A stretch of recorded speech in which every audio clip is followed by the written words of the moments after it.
Bismillah, Alhamdulillah, As-salatu was-salamu ala Rasulillah. Assalamu alaikum wa rahmatullahi wa barakatuhu. Inshallah, we will continue with the rules of Lam Sakina. And today we will see what happens when Lam Sakina comes in Lam al-Amr or Lam Sakina in a commanding verb.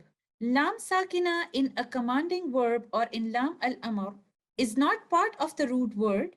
Rather, it is added to the original word. And we read this Lam Sakina clearly with idhar. You will always find a sukoon or jazm sign on letter Lam, and there is no idgham in this case. The only rule for Lam as-Sakina in Lam al-Amr is idhar, reading it clearly. The Lam as-Sakina in Lam al-Amr is preceded by letter Fa, letter Waw, or the word Thumma, and the presence of these three before Lam Sakina indicates a command, and the rule to read Lam Sakina here is with idhar, reading Lam Sakina clearly, and you will always find a sukoon sign on Lam as-Sakina, and there is no idgham when Lam as-Sakina comes in Lam al-Amr. And we will see some examples here.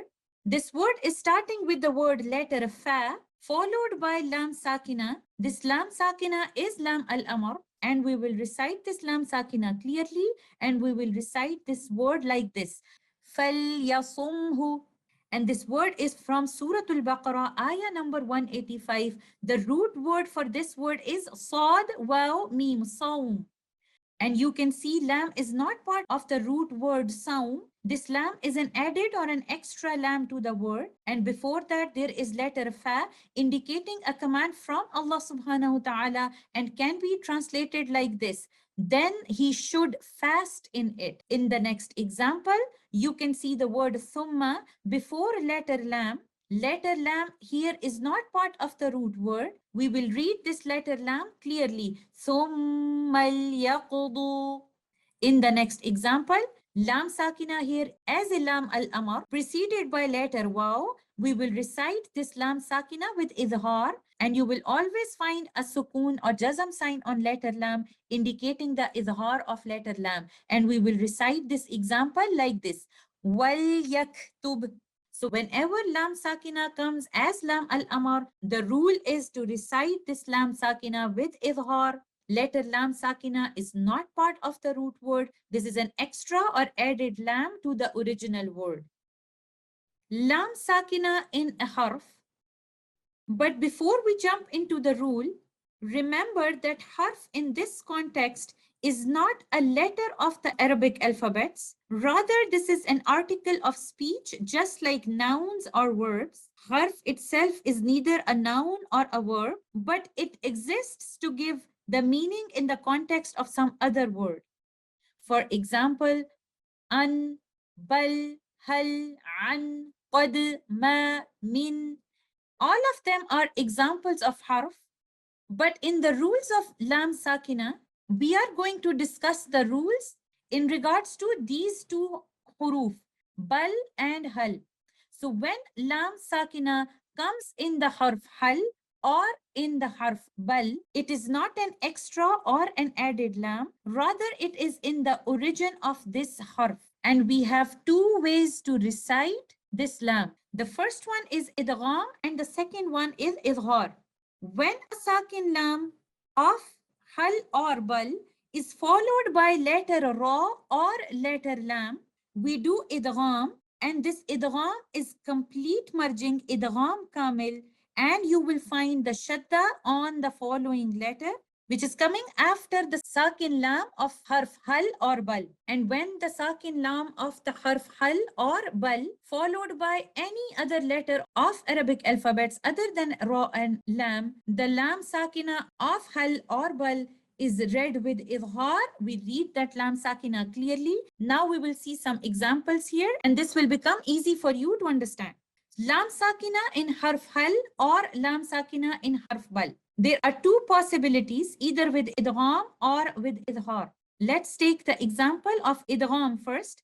When lam sakina of hal is followed by either lam or letter ra, we will completely merge the sakin lam of the harf hal or bal into the following letter. Let's see this example. Harf hal is written here, and lam sakina is followed by another lam in the word lakum. So in this case, this lam sakina is completely merged into the second lam. That's why there is shadda on the second lam. This shadda is indicating the idgham kamil.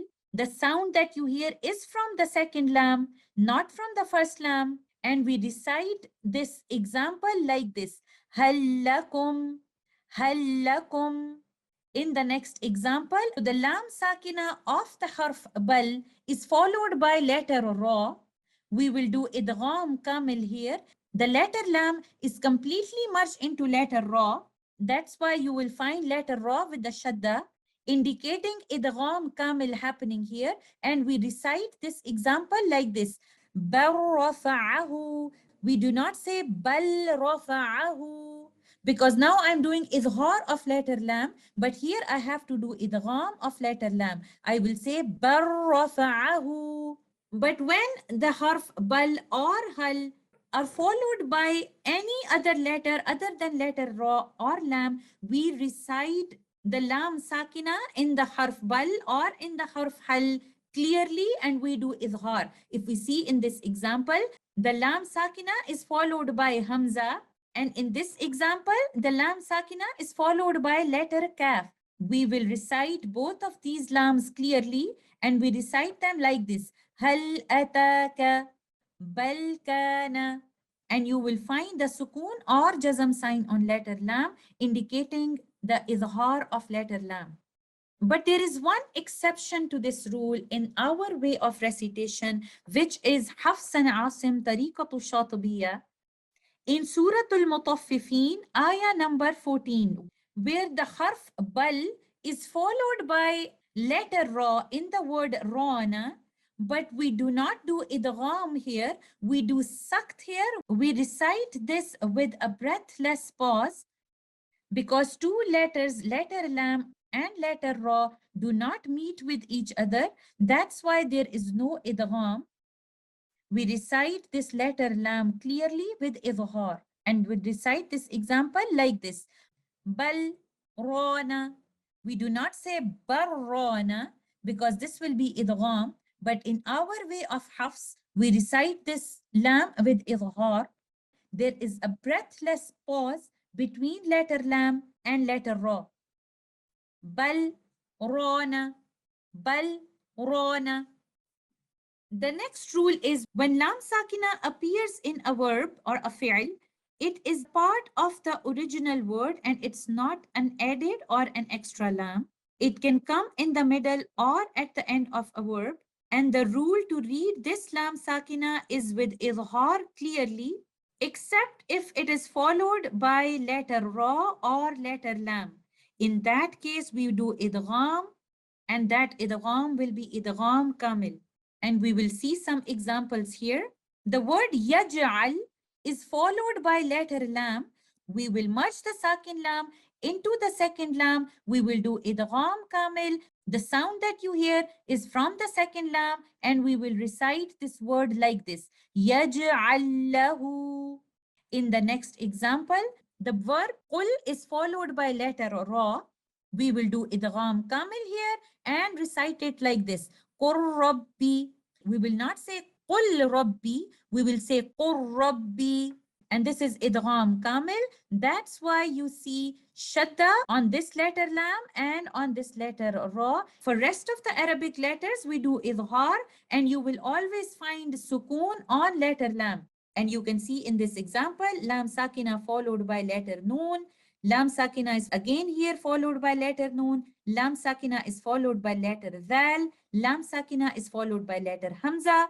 So when lam sakina in a verb is followed by letters other than letter ra and letter lam, we do idhar. You will always find a sukoon sign on letter lam, and you will read that lam clearly. Ja'alna, anzalna, yaf'al dhalika, qul inna. The next rule is lam sakina in a noun or ism. When lam sakina comes in a noun or ism, it is not an added or extra lam. It is part of the original word, and it always comes in the middle of the word. And the rule here is idhar, reading the lam sakina clearly. So in all these examples, you will find a sukoon on letter lam. You will read this lam sakina clearly with idhar. Al-sinatakum malja bisultani. In Lafzul Jalala, in the glorious name of Allah, there are two lams in writing, but one lam in pronunciation. And if there is a fatha or dhamma before the name of Allah, we recite this lam heavy with tafkhim, and we can see in these examples. فَزَادَهُمُ اللَّهُ عَلَى اللَّهِ رَسُولُ اللَّهِ قَالَ اللَّهُ. And if the lam in Lafzul Jalala has a kasra before it, whether it is connected to it or in a different word, we recite the lam in Lafzul Jalala with tarqiq.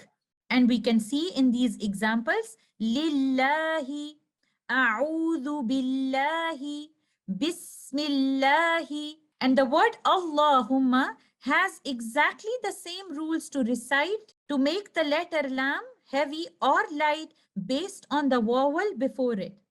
And we have discussed this rule in the rules of tafkhim and tarqiq in detail. But one thing that we need to remember is that in lafzul jalala, in the pronunciation, there is one lam, and in writing, there are two lams. When you are pronouncing the lam with heaviness or lightness, only recite one lam. Do not say it like this. فَزَادَهُمُ because now I'm reciting two lam, but in recitation there is only one lam. When I have to recite this lam with tafkhim, I will say فَزَادَهُمُ. And when I have to recite this lam with tarqiq, there is only one lam in recitation. I should be saying أعوذ بالله. I should not be saying أعوذ بالله because now I'm reciting two lam. So in recitation, there is only one lam, but in writing, there are two lams written. There is complete merging of the first lam into the second lam. I hope these rules of lam sakina are clear to you. Inshallah, we will continue with another topic in our next class. Jazakumullah khair. Assalamu alaikum wa rahmatullahi wa barakatuhu.